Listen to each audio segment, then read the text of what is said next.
இலங்கையில் வாகனங்கள் இறக்குமதி செய்தால் $750 மில்லியன் வரி வருமானம் கிடைக்கும் என தகவல் வெளியாகியுள்ளது. 2020ஆம் ஆண்டு மார்ச் மாதம் நாட்டில் டாலர் நெருக்கடி காரணமாக வாகனங்கள் உட்பட சுமார் 2000 வகையான பொருட்களுக்கு இறக்குமதி தடை விதிக்கப்பட்டது.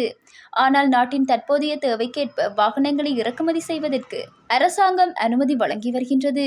அதற்கமைய வாகன இறக்குமதி தடை நீங்கினால் வருடத்திற்கு சுமார் $100 மில்லியன் பெறுமதியான வாகனங்களை இறக்குமதி செய்வதன் மூலம் சுமார் $750 மில்லியன் வரியாக ஈட்ட முடியும் என வாகன இறக்குமதியாளர்கள் சங்கம் தெரிவித்துள்ளது.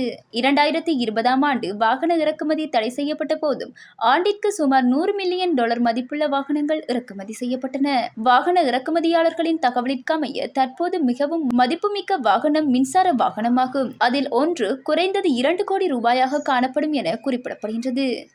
இலங்கை பாதுகாப்பு அமைச்சினால் பிரகடனப்படுத்தப்பட்ட பொது மன்னிப்பு காலத்தின் போது இராணுவத்திலிருந்து வெளியேறிய சுமார் 10,000 இராணுவத்தினர் மே 4ஆம் திகதி வரை சட்டப்பூர்வ விடுதலையை பெற்றுள்ளனர். இலங்கை இராணுவம் பாதுகாப்பு அமைச்சின் கட்டளையின் கீழ் ஏப்ரல் 20 முதல் பொது மன்னிப்பு காலத்தை அறிவித்துள்ளது.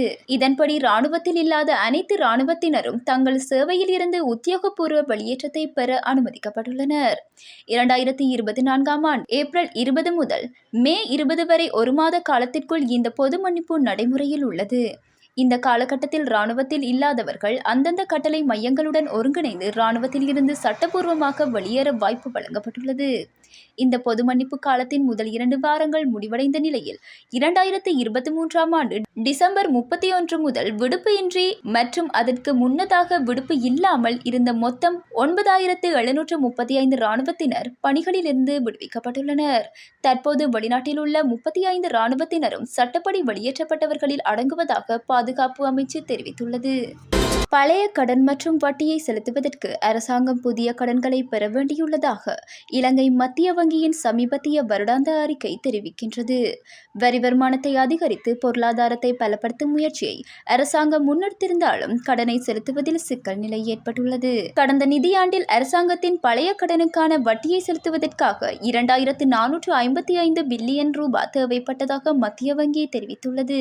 அந்த கடன்களை தீர்ப்பதற்கு பணம் இல்லாத காரணத்தினால் $2,282.3 பில்லியன் புதிய கடனாக உள்நாட்டு மற்றும் வெளிநாட்டு மூலங்களிலிருந்து பெறப்பட்டுள்ளது. அதற்கமைய $1,787 பில்லியன் உள்நாட்டு கடனாகவும் $494 பில்லியன் வெளிநாட்டு கடனாகவும் பெறப்பட்டுள்ளது.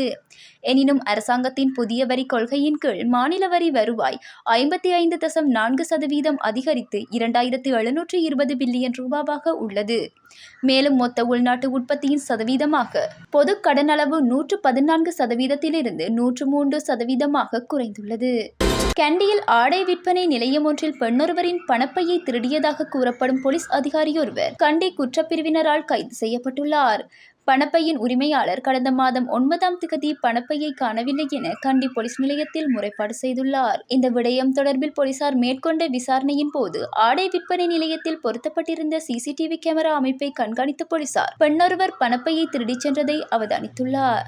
இதன் அடிப்படையில் குறித்த பெண் கைது செய்யப்பட்டு அவரிடம் விசாரணை நடத்தப்பட்ட போது பொக்காவள போலீஸ் நிலையத்தில் கடமையாற்றும் போலீஸ் கான்ஸ்டபிள் என அடையாளம் காணப்பட்டுள்ளார். யாழ் தெல்லிப்பளை பகுதியில் உள்ள வீடொன்றிலிருந்து மர்மமான முறையில் உயிரிழந்த பெண்ணின் சடலம் கண்டுபிடிக்கப்பட்டுள்ளது. இச்சம்பவத்தில் தெல்லிப்பளை பகுதியைச் சேர்ந்த 37 வயதுடைய பெண்ணே இவ்வாறு உயிரிழந்துள்ளார். மேலும் உயிரிழந்த பெண்ணின் மகனான 16 வயதுடைய சிறுவன் வீட்டிலிருந்து காணாமல் போயுள்ளதுடன் வீட்டின் சுவர்களில் இரத்தக்கறைகளும் காணப்படுகின்றன. உயிரிழந்த பெண் தனது 2 பிள்ளைகளுடன் தெல்லிப்பளையில் வசித்து வந்ததாகவும் கணவர் வெளிநாட்டில் இருப்பதாகவும் தெரிய வருகின்றது.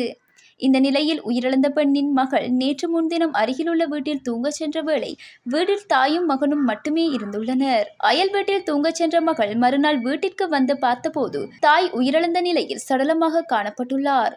அதேவேளை தனது சகோதரன் வீட்டில் இல்லாததையும் அறிந்துள்ளார். இதுகுறித்து அயல் வீட்டாருக்கு தெரியப்படுத்தியதை அடுத்து அயல் வீட்டார் போலீசாருக்கு அறிவித்துள்ளனர். பின்னர் சம்பவ இடத்திற்கு சென்ற போலீசார் விசாரணைகளை முன்னெடுத்ததுடன் சடலத்தை உடற்கூற்று பரிசோதனைக்காக வைத்தியசாலையில் ஒப்படைத்துள்ளனர். மேலும் காணாமல் போன சிறுவனை தேடும் நடவடிக்கைகளையும் போலீசார் முன்னெடுத்துள்ளனர்.